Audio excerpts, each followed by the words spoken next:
नमस्कार, मैं हूं शम्स ताहिर खान और आप देख रहे हैं वारदात। अभी पूरी दुनिया आने वाली वैक्सीन की खुशियां ही मना रही थी कि तभी कोरोना के नए स्ट्रेन ने पूरी दुनिया को एक बार फिर से दहला दिया है। हालांकि इस वैक्सीन के असर होने या ना होने को लेकर फिलहाल कोई बुरी खबर नहीं है। विशेषज्ञों का मानना है कि कोरोना की आने वाली वैक्सीन कोरोना के इस नए स्ट्रेन पर भी उतना ही कारगर साबित होगी।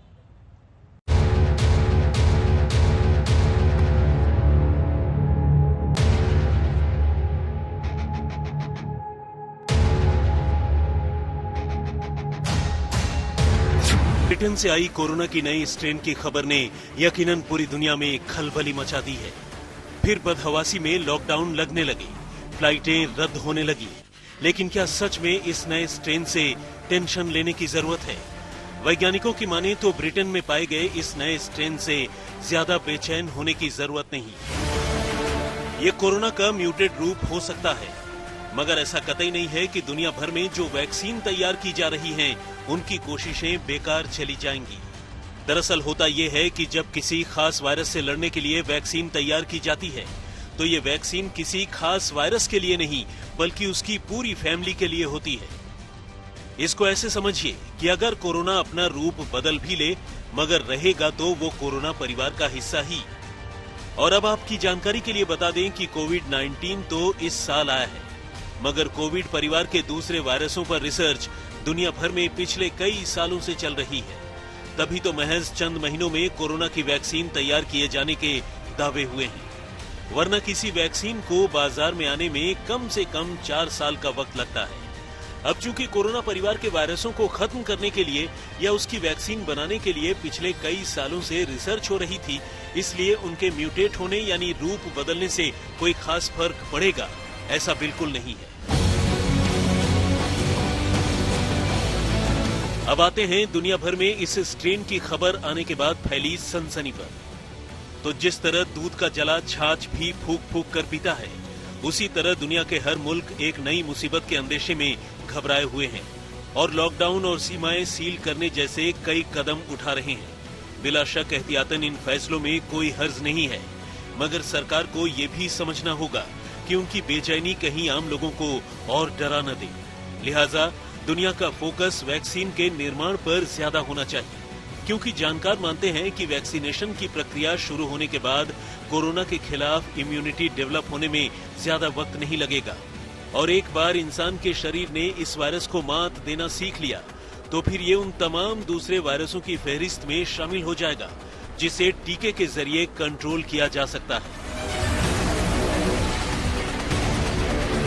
हाँ, ये जरूर है कि जब तक कोरोना की वैक्सीन नहीं आ जाती, तब तक सरकार की ये बेचैनी ठीक है, क्योंकि कोविड-19 वैक्सीन के आने से पहले तक तो कम से कम ये एक जानलेवा संक्रमण है, जिसने दुनिया भर में अब तक 10 लाख से ज्यादा लोगों की जान ले ली है।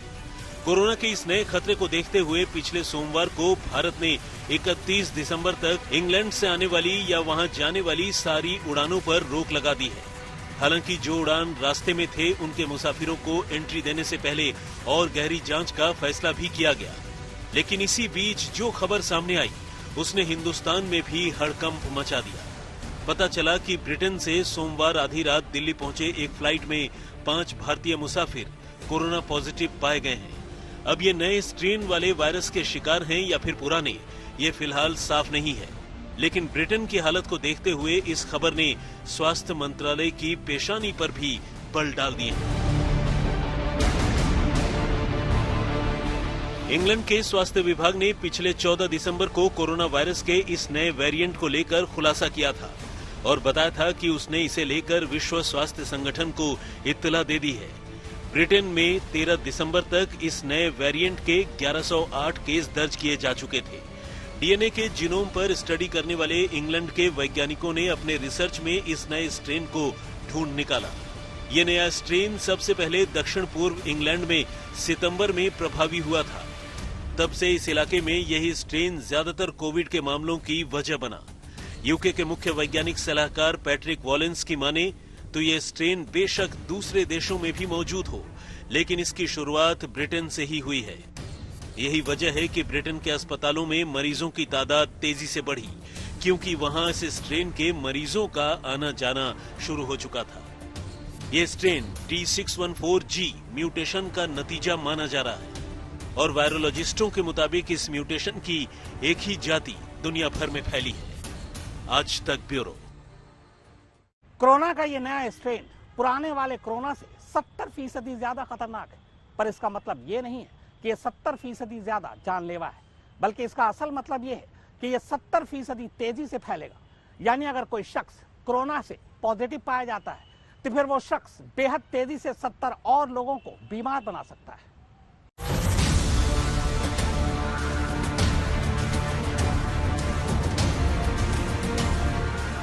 एक तरफ ब्रिटेन में कोरोना के खिलाफ वैक्सीनेशन पूरी रफ्तार पर है, वहीं दूसरी तरफ उसी ब्रिटेन से सामने आई कोरोना वायरस की नए स्ट्रेन की खबर ने सिर्फ ब्रिटेन ही नहीं बल्कि पूरी दुनिया को डरा दिया है।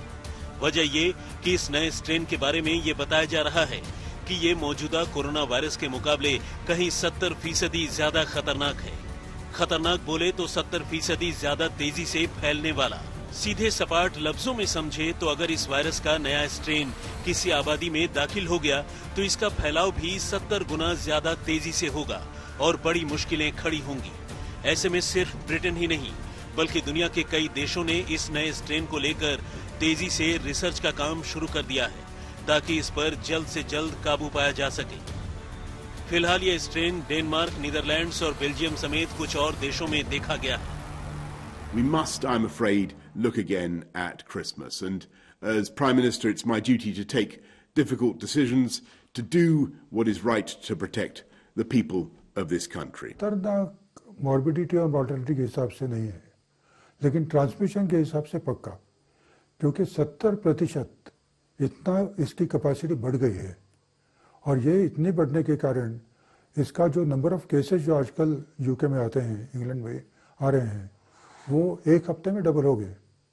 तो ये तो बढ़ रहे हैं और ये जो सर्ज आया है, नई जो वेव हम बोलते हैं उस टाइप का, ये सीधे हम देख सकते हैं। अगर ग्राफ हम देखेंगे तो उसमें काफ़ी बढ़ गया है, सीधे सीधे दिखता है। चूंकि ये वायरस अनगिनत म्यूटेशन कर सकता है, इसलिए जो नया वेरिएंट इंग्लैंड के अलावा साउथ अफ्रीका में भी मिला, उसे साउथ अफ्रीका में 501YV2 का नाम दिया गया है।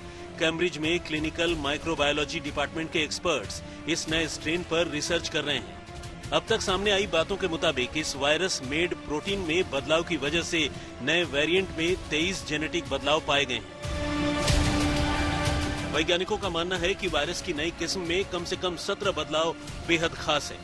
सबसे खास बदलाव स्पाइक प्रोटीन में आया है। स्पाइक प्रोटीन का इस्तेमाल वायरस हमारे शरीर की कोशिकाओं में घुसने के लिए करता है।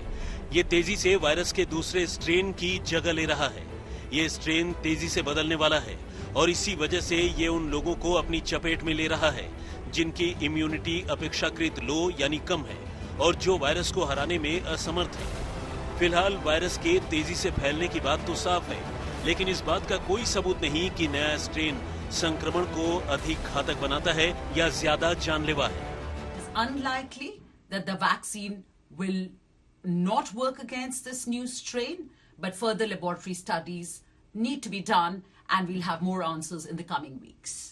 मुझे लगता है ये वायरस जिस तरीके से उसकी अपनी क्षमता है करेक्टिव मेजर्स लेने की, म्यूटेशन होने के बाद भी, वो काफ़ी हद तक ज़्यादा है और उसके कारण उसके जो स्पाइक्स हम बोलते हैं उसमें ज़्यादा चेंजेस उतने होते नहीं और उस कारण ये जो वैक्सीन हम बना रहे हैं वो स्पाइक के अगेंस्ट है। एंटीबॉडी जो होती है उस स्पाइक के अगेंस्ट बनती है, तो ऐसा लगता नहीं कि ये काम नहीं करेगी, काम करेगी। कोरोना वायरस के नए स्ट्रेन के खतरे के मद्देनजर न सिर्फ भारत ने 31 दिसंबर तक ब्रिटेन से आने जाने वाली उड़ानों पर रोक लगा दी है, बल्कि भारत के अलावा कनाडा, तुर्की, बेल्जियम, इटली और इजराइल समेत कुछ और देशों ने भी ब्रिटेन से आने जाने वाली उड़ानों पर फिलहाल पाबंदी लगा दी है। ब्रिटेन की सरकार ने चेतावनी दी है कि नए किस्म के कोरोना वायरस का संक्रमण और तेजी से फैल सकता है और अब वहां भी नए सिरे से पाबंदियां लगाई गई हैं। विदेश से आने वाले यात्रियों को अब 7 दिन क्वारंटीन रहना जरूरी कर दिया गया है। नागर विमानन मंत्री हरदीप सिंह पुरी ने ट्वीट कर कहा कि कोविड-19 से संक्रमित पाए जाने वाले यात्रियों को राज्यों और केंद्र शासित प्रदेशों द्वारा बनाए गए क्वारंटीन सेंटर में भेजा जाएगा। उनके मुताबिक जिन लोगों में संक्रमण की पुष्टि नहीं होगी, उन्हें भी 7 दिनों तक घर में अलग थलग रहने की सलाह दी जाती है और राज्य केंद्र शासित प्रदेश उनकी चिकित्सा स्थिति की निगरानी करेंगे। अब तक नियम ये था कि दूसरे देशों से आने वाले यात्रियों को 72 घंटे पहले तक की जांच रिपोर्ट देने पर उन्हें भारतीय हवाई अड्डे पर फिर से कोविड-19 की जांच नहीं करानी पड़ती थी।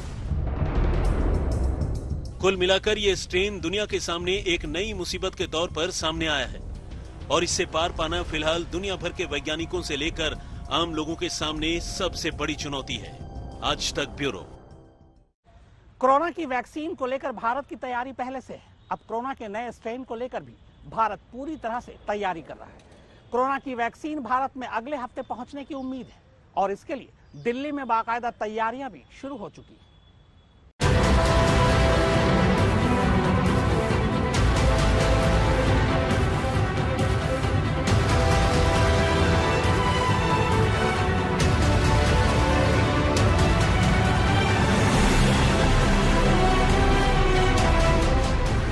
इसी महीने के आखिरी हफ्ते तक कोरोना वैक्सीन की पहली शिपमेंट दिल्ली पहुंच जाएगी। हालांकि फिलहाल ये साफ नहीं है कि कोरोना वैक्सीन की पहली खेप किस कंपनी की होगी, लेकिन इस शिपमेंट को लेकर दिल्ली में तैयारियां शुरू कर दी गई हैं। ये और बात है कि इस बारे में अभी आधिकारिक तौर पर सरकार या प्रशासन की ओर से कोई बयान जारी नहीं किया गया है। दिल्ली के राजीव गांधी अस्पताल में कोरोना वैक्सीन रखने की तैयारी की जा रही है। नया कोल्ड स्टोरेज तैयार हो गया है। पहले चरण के टीकाकरण में स्वास्थ्य कर्मियों को वैक्सीन लगाने की तैयारी है।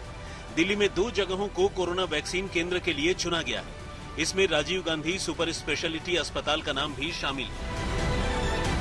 कोल्ड स्टोरेज के जरिए दिल्ली के भीतर 600 जगहों पर कोरोना वैक्सीन मुहैया कराने की तैयारी है। राजीव गांधी अस्पताल के ग्राउंड फ्लोर और पहली मंजिल पर deep freezer, cooler, cold storage box और वैक्सीन रखे जाने संबंधी अन्य जरूरी चीजों को लगाया गया है और 15 दिसंबर तक ये सभी तैयारियां पूरी कर ली गई हैं। कोल्ड स्टोरेज में अलग अलग वैक्सीन के लिए -40 डिग्री, -20 डिग्री और 2 से 8 डिग्री के बीच तापमान के लिए फ्रीजर लगाए गए हैं। मौजूदा वक्त की बात करें तो फाइजर इंडिया, सीरम इंस्टीट्यूट और भारत बायोटेक की कोवैक्सीन आपात स्थिति में प्रयोग के लिए अनुमति पाने की दौड़ में है।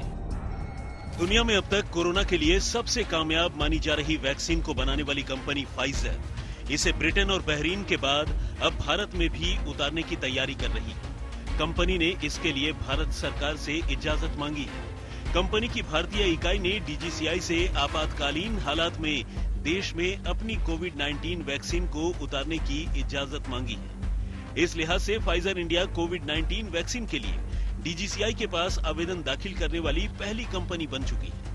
कंपनी ने देश में बिक्री और वितरण के लिए कोविड-19 वैक्सीन आयात करने की भी इजाजत मांगी है। इसके अलावा कंपनी की तरफ से ट्रायल में भी छूट देने की गुजारिश की गई। फाइजर का दावा है कि उनकी वैक्सीन 95% तक कामयाब है और असरदार है, लेकिन इसके साथ एक मुश्किल ये है कि इसे -70 डिग्री सेल्सियस तापमान में रखने की बाध्यता इसके भारत में कामयाब होने में आशंका पैदा कर रही है। ऐसे में यहाँ वैक्सीन उतारने के बाद उसकी व्यवस्था करना कंपनी के लिए भी बड़ी चुनौती होगी। हालांकि उसने इसके साथ भारत सरकार के सामने एक शर्त रखी है। माना जा रहा है कि इस शर्त की वजह से भारत में उसकी वैक्सीन के इस्तेमाल की कोशिश नाकाम हो सकती है।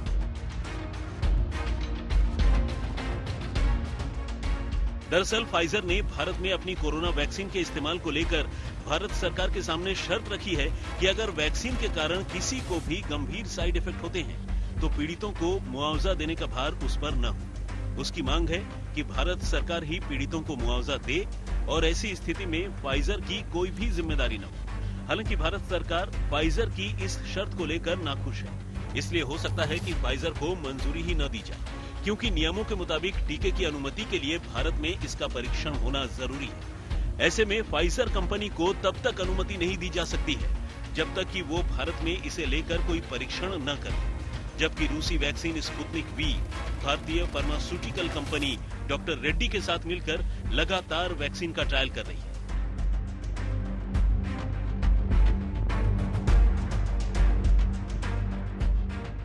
फाइजर के अलावा सीरम इंस्टीट्यूट ऑफ इंडिया यानी SII ने भी भारत में ऑक्सफोर्ड के कोविड-19 टीके कोविशील्ड के आपातकालीन उपयोग की औपचारिक अनुमति मांगी। ऐसा करने वाली वो पहली स्वदेशी कंपनी है। सूत्रों के मुताबिक SII ने आवेदन का हवाला देते हुए ये बताया है कि क्लिनिकल परीक्षण के 4 डेटा में ये सामने आया है कि कोविशील्ड लक्षण वाले मरीजों और खासकर कोविड-19 के गंभीर मरीजों के मामले में खासी असरदार है। 4 में से 2 परीक्षण डेटा ब्रिटेन से जबकि एक भारत और ब्राजील से जुड़ा हुआ है। आपको बता दें कि हाल ही में CII ने कहा था कि कोरोना वैक्सीन कोविशील्ड परीक्षण में 90% तक असरदार साबित हुई और जल्द ही ये सभी के लिए उपलब्ध होगी। कंपनी ने यह भी दावा किया है कि एस्ट्राजेनेका से 10 करोड़ डोज का समझौता किया गया है और जनवरी तक कोविशील्ड की कम से कम 100 मिलियन खुराक उपलब्ध होगी, जबकि फरवरी के आखिर तक इसकी सैकड़ों मिलियन डोज तैयार की जा सकती है। अब सवाल यह है कि आखिर क्या होता है वैक्सीन का emergency approval. Emergency use authorization यानी EUA वैक्सीन और दवाओं, यहां तक कि डायग्नोस्टिक टेस्ट और मेडिकल डिवाइसेस के लिए भी लिया जाता है।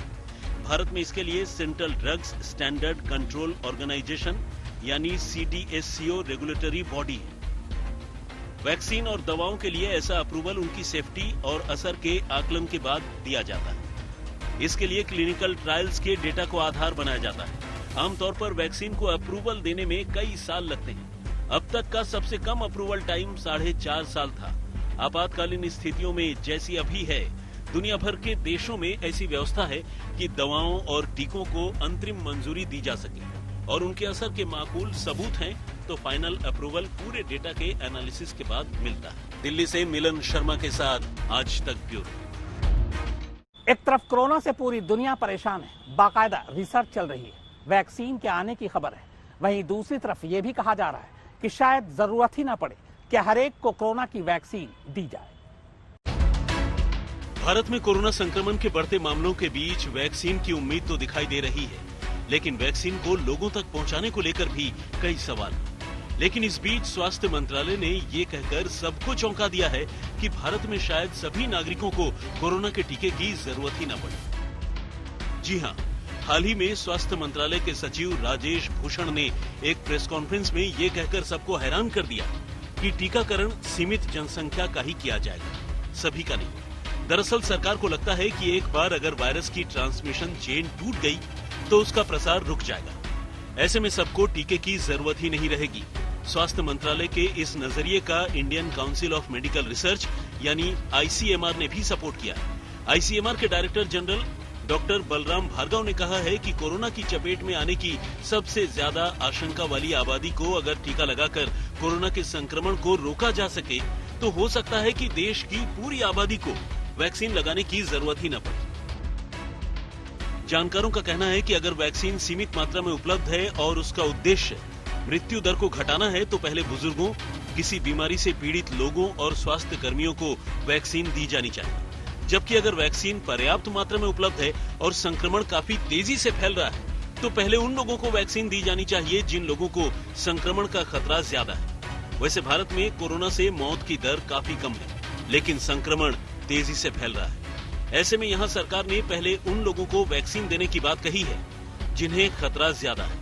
इसमें स्वास्थ्यकर्मी और पुलिसकर्मी शामिल हैं। सरकार को उम्मीद है कि जनवरी से शुरू होकर जुलाई के अंत तक ये टीका करोड़ों लोगों को मिल जाएगा। आज तक ब्यूरो।